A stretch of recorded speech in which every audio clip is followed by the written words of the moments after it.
الحمد لله نحمده ونستعينه ونستغفره ونؤمن به ونتوكل عليه ونعوذ بالله من شرور أنفسنا وسيئات أعمالنا. اللهم صل وسلم على حبيبنا محمد وعلى آله وصحبه أجمعين.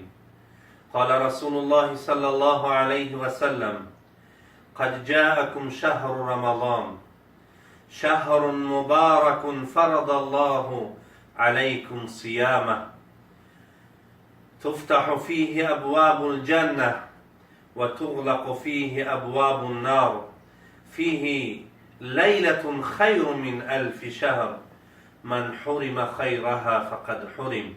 صدق الله العظیم. بعد از حمد خدا و ثنای به پایان بر روح روان پیامبر صلی الله علیه و سلم، الحمدلله که خداوند جل شأنه ماه مبارک رمضان را برای ما و شما قریب کرد. خواستم که دو سه موضوع اطراف فضیلت این ماه مبارک بزرگ برای امتم، برای ملتم، برای برادران مسلمانم پیشکش نمایم. ملتی که سراپا اسلام را دوست می دارد، ملتی که به خاطر اسلام زنده است، ملتی که به خاطر اسلام از دنیا می گذرد، ملتی که حیات او اسلام است پیشکش نمایم. رسول اکرم صلی الله علیه و سلم می فرمایند: قد جاءکم رمضان، ای امتانم ماه شریف رمضان قریب شد. شهر مبارک، این ماهی هست که الله جل شأنه برکات خود را از بالای آسمان ها در این ماه ارزانی کرد. فرض الله علیکم صیامه، الله جل شأنه برای شما ای امت روزه و پاس داشتن این ماه مبارک رمضان را فرض گردانید. تفتح فیه ابواب الجنه و تغلق فیه ابواب النار. این ماه رمضان ماهی هست که الله جل شأنه درهای جنت را به خاطر شما ای ملتم باز می کند و تغلق ابواب النار، و پروردگار برای شما امتی مسلمان درهای دوزخ را بند می کند. فیه لیلة خیر من 1000 شهر، در این ماه پیش آمد رمضان شبی هست که از 1000 ماه عبادت برای شما به هست. وای بر حال کسی که این ماه مبارک رمضان بالای او می آید لیکن از خیر و برکات الهی محروم هست.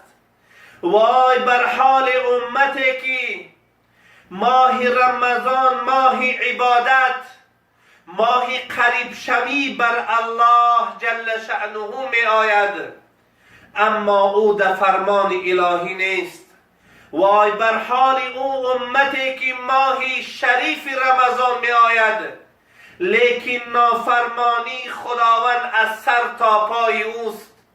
وای بر حال امتی که ماه بالای او می آید که جنت ها کشاده است، می تواند که داخل اون جنت ها شود اما توفیق الهی از او دور هست.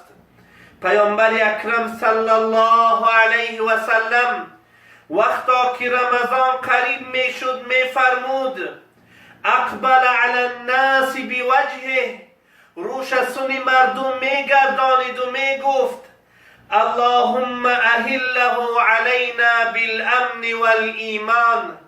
بارا خدایا ماهی می آمدگی ماه رمضان هست این ماه مبارک را ماه امن و ایمان برای ما بگردان و السلامت و الاسلام.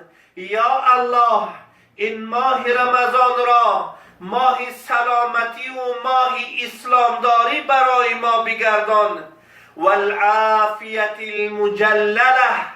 یا الله این ماه مبارک را ماه عافیت از گناهان و نافرمانی ها بگردان و رفع الاسقام. یا الله این ماه را ماه تنصیحتی از همه مریضی ها برای ما بگردان و العوف علی الصیام و الصلاة و تلاوت القرآن. بارا الها این ماه مبارک را ماهی پر از نماز، پر از روزه و پر از تلاوت قرآن بگردان. بارا خدایا ما را بر رمضان برسان و رمضان بر ما برسان. الله این طاعت ما را به درگاه در این رمضان قبول بگردان حتی یخرج رمضان و قد غفرت لنا.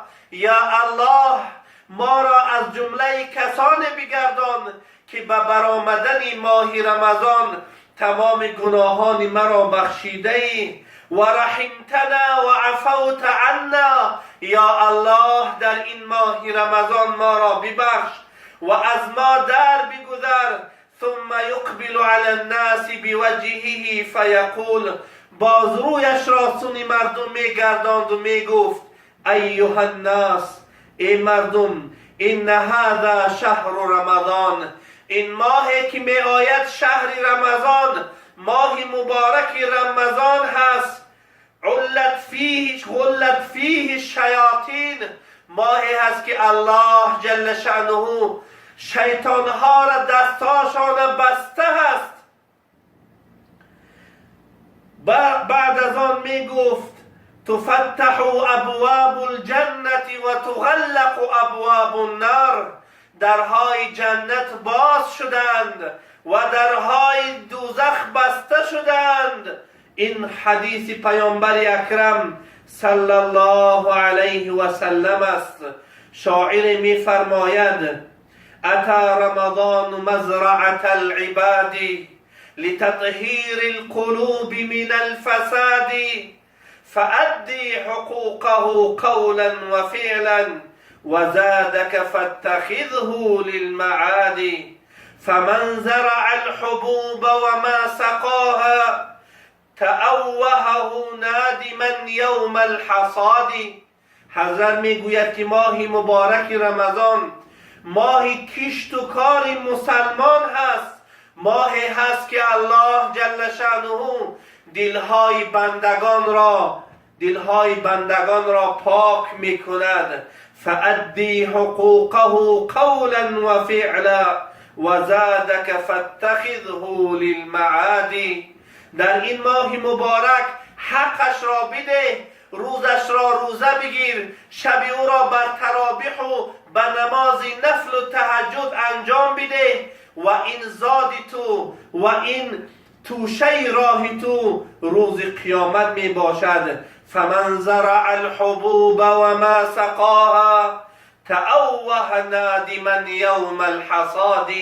و کسی که زراعت میکاره، رمضان روزه میگیره، حالا آنکه تقوای الهی نمیکنه، حالا آنکه در او ماه شریف رمضان دروغ میگه، در او ماه شریف رمضان فریبکاری میکنه، در او ماه شریف رمضان نافرمانی الهی میکنه، مانند کسی هست که گویا که زمینش غله‌دانه کاشته است و او را آب نداده است، پس پشیمان میشود وقتی درویدنش. از حضرت ابو هریره رضی الله عنه صحابی جلیل قدر پیامبر گرامی صلی الله علیه و سلم روایت است که می فرماید من صام رمضان ایمانا و احتسابا غفر له ما تقدم من ذنبه رواه البخاری و مسلم. حضرت میگوید که پیامبر اکرم صلی الله علیه و سلم فرمودند هر کسی به خاطر الله جل شأنه این ماه رمضان را روزه میگیرد و اجر این روزه را از الله میخواهد، هر قدر گناه کرده است الله جل شأنه او را عفو میکند. باز حضرت میگوید کان یقول الصلوات الخمس والجمعة إلى الجمعة ورمضان إلى رمضان مكفرات ما بينهن اذا اجتنبت الكبائر. پیامبر فرمودند از این نماز به این نماز، از این جمعه بر این جمعه، از این رمضان بر این رمضان، هر گناهی که انسان میکنه الله جل شأنه به سبب این عبادت ها گناهان او را میبخشه. امتی مسلمان، فرزندان ملتم، برای شما این توصیه را میکنم که ماه شریف رمضان را به خاطر دنیا ترک نکنید.